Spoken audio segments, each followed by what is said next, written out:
Bonjour mes amis, comment allez-vous? Alors voilà, on va essayer de faire un cours maintenant sur la notion de joie, parce que finalement toutes les fêtes juives, toute l'ambiance, l'essence de chaque mitzvah, l'essence de chaque juif, l'essence de notre vie de judaïsme en fait, elle est totalement liée à la joie. À la joie, on appelle ça la simcha. La simcha, ce n'est pas le bonheur. Vous savez qu'il y a une différence entre la joie et le bonheur, je vais vous dire. Le bonheur, ce n'est pas très juif le bonheur, parce que le bonheur, il est égocentrique, il est égoïste. L'homme, il est heureux. Le bonheur, il ne dépend pas des autres. La joie, elle est toujours contagieuse, elle est toujours, elle se répand, elle est altruiste. Vous voyez, elle est dans l'altérité. La joie est toujours dans l'altérité. Le grand plaisir, vous voyez, les thunes, ils disent souvent, mon kiff, c'est de faire plaisir aux autres. Vous voyez, ça, c'est la joie juive. Ça, c'est la simcha. Le bonheur, ça peut être un homme, il est là avec son fric, avec son petit truc, il est là en train de garder pour lui tous ses biens, et il fait attention que personne ne lui touche. Ça, si vous voulez, c'est un bonheur qui n'est pas le vrai bonheur dont la Torah parle. Maintenant, écoutez bien. On va essayer d'expliquer cette notion de bonheur. Le Rav Wolbe, il dit dans Alishour, il explique cette notion de bonheur. Regardez ce qu'il dit. Il nous dit quel est le bonheur. Il dit, voilà, je ne l'ai pas, j'ai pas le texte ici sur moi, mais il dit comme ça, regardez dans Alishour bête. Il dit quelque chose de très fort. Il dit Shamaim va'aretz, le ciel et la terre. Ish ve'isha, l'homme et la femme. Le peuple juif est Klal Israël. Le Klal Israël est Akadosh Baruch Hu. Le peuple juif est Dieu. L'homme, l'âme, nefesh ve'kuf, le corps et l'âme sont des opposés. Tout kol itrabrut shel nigudim miyatzer simcha. Toute liaison, toute connexion entre deux entités antinomiques, elle fabrique la joie. C'est-à-dire la joie, en fait, elle provient d'une connexion entre deux entités antinomiques. Vous voyez, par exemple, le ciel et la terre, vous les connectez ensemble, ça fait la pluie, ça fait de la joie, la simcha. Un homme et une femme, vous les connectez le jour du mariage, et plus tard, on obtient la simcha. Kol sasson et kol simcha. Vous voyez, c'est ça la joie. La joie, c'est connecter des entités opposées. Connecter des entités antinomiques. Je vous donne un exemple. Le corps et l'âme, par exemple. Quand un homme, imaginez une personne, elle a envie d'avoir du plaisir. Comment elle fait? Elle mange un gâteau. Quand elle mange un gâteau, elle sent une sensation de plaisir. D'où provient la sensation de plaisir?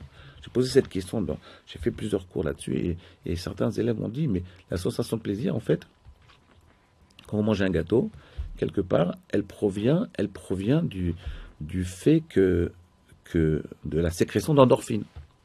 Ben, c'est pas vrai. C'est vrai que quand un homme il a du plaisir, il y a une élévation de la sécrétion d'endorphines, c'est une hormone dans le sang. Ok. Mais en réalité, qu'est-ce qu'elle fait l'endorphine? L'endorphine, en fait, elle fabrique la joie. Comment elle fabrique la joie? Parce qu'elle connecte le corps et l'âme. C'est-à-dire qu'en fait, qu'est-ce que c'est la simcha? C'est une connexion entre le corps et l'âme. D'accord? C'est-à-dire quand vous sentez un plaisir, quand vous mangez un objet, quand vous mangez un aliment, un gâteau ou un bonbon, en réalité, ce plaisir, il provient d'une connexion plus forte entre votre corps et votre nefesh, entre votre corps et votre âme. D'accord? Donc de là, on apprend un principe. Écoutez bien. Vous voyez, quel est le principe? On nous apprend un principe incroyable. Quelle est la déconnexion entre le corps et l'âme? C'est la dépression. Quelle est la déconnexion totale entre le corps et l'âme? C'est la mort. La mort, si vous voulez, c'est le corps se sépare de l'âme. L'âme sort du corps. Ok? Et donc, c'est la mort. Une meilleure connexion, c'est la vie. Mais la top connexion, la plus grande connexion, qui est une très très grande connexion entre le corps et l'âme, c'est la joie. Donc, si vous voulez, le contraire de la mort, ce n'est pas la vie, c'est la joie, c'est la simcha. La simcha, si vous voulez, c'est l'optimalisation de la vie. La simcha, c'est optimiser la vie. J'optimise totalement la vie, je connecte mon corps avec mon âme totalement. C'est ça la simcha, ça la joie. Ça, c'est un cours que je fais depuis 20 ans. Mais qu'est-ce que ça veut dire? On va essayer de comprendre qu'est-ce que ça veut dire. De quoi il s'agit là? Compare. Ça veut dire connecter la vie.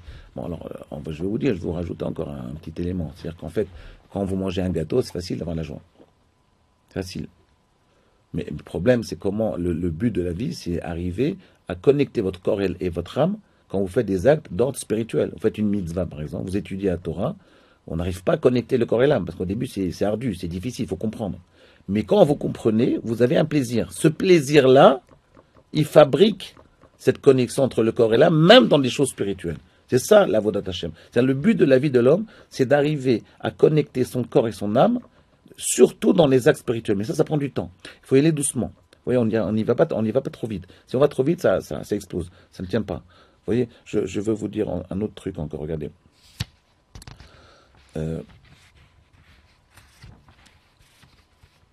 Vous savez que dans la Gemara de Megillah, le texte il dit comme ça. Il dit de la même façon, le texte il dit comme ça. De la même façon que quand le mois d'Av, de Hadar, il rentre, on augmente la joie. Quand le mois de Av arrive, on diminue la joie. De là, vous entendez quelque chose d'intéressant. C'est-à-dire que l'état stationnaire du juif, d'un homme, c'est d'être joyeux. En Hadar, on augmente. Et en Av, on diminue. Mais même en Av, on n'enlève pas la joie. La joie, elle reste partie intégrante de notre vie. Mais juste en Av, on diminue un peu. Okay, donc on reste joyeux, mais on diminue un peu. Donc en fait, vous voyez ici, l'essence de chacun d'entre nous, c'est d'arriver à travailler sous cette joie. La joie, c'est pas quelque chose qui vient naturellement. Oui, ça c'est une fake news d'entendre, de dire, oui, la plupart des gens pensent, je suis joyeux quand j'ai gagné au loto, ou bien quand j'ai eu quelque chose j'ai réussi mon examen. Non, c'est pas vrai. La joie, c'est un travail de chaque instant. On apprend à se connecter. On apprend à se connecter avec soi-même. Les gens qui sont pas heureux, souvent, ce sont des gens qui vivent à côté de leur pompe. Ils vivent à côté. Ils ne sont pas connectés avec eux-mêmes. Ils se mentent quelque part. Dès que quelqu'un se ment, au début, ça se voit pas trop parce qu'il est jeune, mais avec le temps, ce mensonge-là, il commence à s'insinuer au fond de son être, et la connexion entre son être, entre son corps et son âme, se font de moins en moins. Et il devient étranger à lui-même. Il devient sec. Il devient vide. D'accord? On va essayer d'expliquer la prochaine fois ce principe-là de joie. Si vous voulez, on va essayer d'approfondir. Là, j'ai pas le temps, mais on va essayer d'approfondir cette notion de joie dans un autre cours. À bientôt. Je vous souhaite de passer une bonne journée. À bientôt.